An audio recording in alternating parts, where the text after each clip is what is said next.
Welcome to Horror Year, where every story is a journey into the unknown. If you're brave enough to face your darkest fears and uncover the most chilling tales, you've come to the right place. So, dim the lights, turn up the volume, and subscribe to Horror Year. Your journey into terror begins now. An old mansion, covered in ruins and mystery, lay in a secluded area of the countryside. Known as Grim Manor, it had been deserted for many years, and while most people had forgotten its sordid past, those who did whispered quietly about it. A group of friends, Lily, Mark, Sarah, and James, decided to stay overnight in spite of the warnings, since they were looking forward to an exciting adventure. As they got closer to the manor, they could hear thunder rumbling in the distance due to the stormy night. They pushed open the overgrown, rusting gates, which creaked loudly.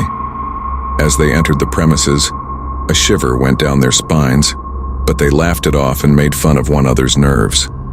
The smell of mildew lingered in the home, and the air was heavy with dust. The dark, winding passageways creaked beneath their feet as they moved around. The ancient home's moans and creaks seemed louder, resonating unsettlingly through the deserted rooms. They started to notice odd things as they moved more inside the home. The first was subtle. They passed a door earlier, and it was closed, but it was now slightly ajar. The windows were firmly closed, but they figured it was just the wind. An antique portrait with a warped frame hung on the wall in one of the rooms. As they went by, Mark straightened it, but a few seconds later, there was a thud. As they turned around, they discovered the portrait face down on the ground. They looked at one another nervously but said nothing. The house started to get colder as the night went on. Their hands went numb from the cold, and they could see their breath in the air. Then the sounds began, faint at first, almost unnoticeable, like footsteps scuffing on the floor above them. They halted, listening, but the sounds ended just as abruptly as they had started. They headed toward the upper floor via the grand staircase, determined to show that they weren't afraid. Here the corridors were more dim, and the shadows appeared to elongate and change about them. When they got to the top, they saw something odd. A little rocking chair that was swaying back and forth in the hallway corner. It had not previously existed. The pals looked at each other nervously. The chair abruptly stopped swaying as they cautiously walked past it. The door to the room at the end creaked open slowly as a cold draft blew through the hall. Nobody ventured inside. The flashlight they were using flickered and died just then. Darkness descended upon the hallway, and they heard the muffled sound of something being dragged along the floor. The rocking chair had moved closer to them, but no one had touched it, they noticed, as the light flickered back on. They attempted to go backwards in a panic, but the mansion appeared to turn and twist around them. Doors that had been open previously were now securely closed, and hallways that once led to the stairs were now dead ends.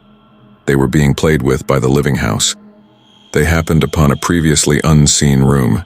There were old volumes lining the walls, and a lone candle glowed on a table covered with dust. They were trapped inside when the door slammed shut behind them. The temperature plummeted even more, and frost was beginning to develop on the glass. The buddies were crowded close together, clearly afraid.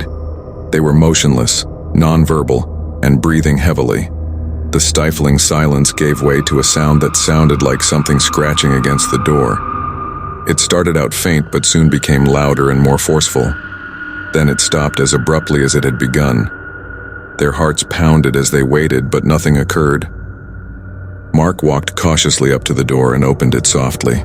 The door stood vacant, but when they went outside, they noticed it. The rocking chair, now positioned right in front of the door, as though it were expecting them. They ran out of the mansion, down the stairs, and through the winding hallways because they could take it no more. Running until they were well away from Grim Manor, the crisp night air burning in their lungs, they never stopped. The mansion was still and dark when they eventually turned to look back, but they knew they would never forget the horrifying ordeal they had gone through. Grim Manor still stood, secrets tucked away behind decaying walls, ready for the next wave of adventure seekers to step inside and join the never-ending soundless terror.